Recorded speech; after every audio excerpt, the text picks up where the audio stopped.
ඔගොල්ලෝ දැක්කද ආර්ය උත්තමාවියක් ධර්ම දේශනා කරනවා. මේ තියෙන්නේ ෆොටෝ. මේ වෙන කවුරුවත් නෙවෙයි.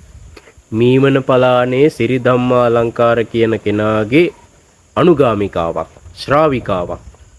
එතකොට බලන්න මේ හාමුදුරුවරු ටික ඔක්කොම පහළ ආසනවල, ඒ වගේම සිල්මෑණිවරුත් එහෙමයි.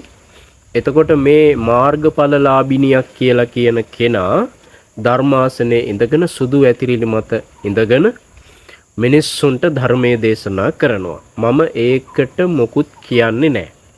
ඒකට මොකද වීඩියෝ ෂෙයා වෙලා තිබුණා, ඒක විවේචනය වෙලා තිබුණා. මම ඒ නිසා ඒකට මොකුත් කියන්නේ නැහැ. මේ කාරණාවේදී අපි දැනගන්න ඕන කරන දැනුවත් විය යුතු දෙයක් තියෙනවා. ඒ තමයි දැන් බුදුරජාණන් වහන්සේ වැඩ ඉන්න කාලෙත් ගිහි අය දහම් කතාව කළා. දැන් ඔය අනාගාමී ඵලයටපත් වුණු චිත්ත ගෘහපතිතුමා වගේ අය, ඒ වගේම සෝතාපන්න ඵලයටපත් වුණු ගිහි අය, ඒ වගේම මාර්ගඵලලාභී ගිහි අය දහම් කතාව කළා. නමුත් මේ වර්තමානයේ මාර්ගඵල තියනවා කියලා හිතාගෙන ඉන්න අයට ඇති මාර්ගඵලයක් නැහැනේ. ඒ අය විකෘති ධර්මයක් කතා කර ධර්මයේ විකෘති කර මාර්ගඵල නොලබා මාර්ගඵල ලැබුවා කියන රැවටීම විතරනේ තියෙන්නේ. එතකොට ඒ අයට ඇති ධර්ම ගෞරවයකුත් නැහැ. වර්තමානයේ ස්වභාවය ඒකයි. ඒ අයට ධර්ම ගෞරවයක් නැහැ. එතකොට ශික්ෂා ගෞරවයකුත් නැහැ. ශ්‍රද්ධාවකුත් නැහැ.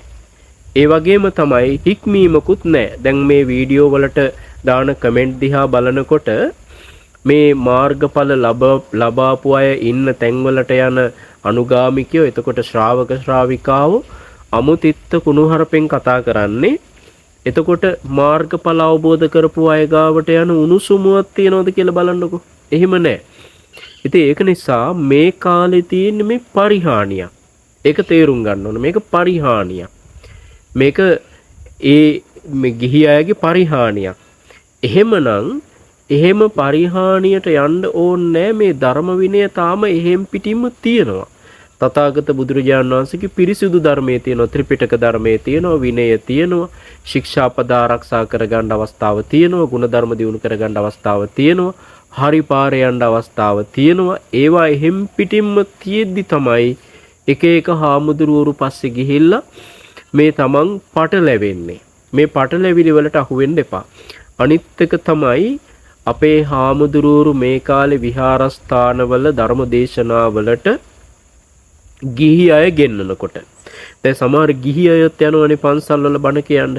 එතකොට ගිහි අය ගෙන්නනකොට බලන්න මේ කොහේ ඉගෙනගත්තු කෙනෙක්ද, කොහේ ධර්මයේ ඉගෙනගත්තු කෙනෙක්ද, කාගේ ධර්මයක්ද කතා කරන්නේ, එතකොට මොන විදිහේ දෘෂ්ටියක්ද තියෙන්නේ. කිසිසේත්ම ගිහි අය විහාරස්ථානවලට බණ කියන්න ගෙන්න ගන්න එපා. විශේෂයෙන්ම ගිහි කාන්තාවන්, ඒ වගේම ගිහි උපාසක මහත්තුරු බණ කියන්න ගෙන්න ගන්න අවශ්‍ය නැහැ. ඒකට පන්සලේ හාමුදුරුවම හොඳයි. පන්සලේ හාමුදුරුව උදේට බුද්ධ පූජාව තියලා රූපවාහිනිය දාලා දෙන්නේ නැතුව උපාසක උපාසිකාවන්ට තමන් වහන්සේ ධර්මශාලාවට වැඩම කරලා එක පැයක් එකමාරක් හරි මේ බුද්ධ වචනය, මේ සූත්‍රයක් හරි අඩුම තරමේ කියවලා ඉගෙනගෙන සිල්ලැත්තන්ට දේශනා කෙරුවොත් තමන්ගේ පන්සලේ සිල් පිරිස රැකගෙන ඒ සිල් පිරිසට අවබෝධයක් ලබා දෙන්නත් තමන් වහන්සේට බැරිකමක් ඇත්තේ නැහැ. ඉතින් මෙන්න මේ කාරණා තේරුම් අරගෙන විහාරස්ථාන ගැන අවධානයෙන් සිටින්න. විහාරස්ථාන වලට කවුද බණ කියන්නේ? දැන් සමහර ගිහි අය එක එක හාමුදුරුවන්ට ආරාධනා කරනවා විහාරස්ථානවල බණට. එතකොට විහාරාධිපති හාමුදුරුවෝ හොයලා බලන්න මේ එන හාමුදුරුවෝ කාගේ ගෝලයේද, මොනවද බණට ඇවිත් කියන්නේ, ඒ වගේම කාගේ අනුගාමිකයේද, මේව චුට්ටක් හොයලා බලන්න.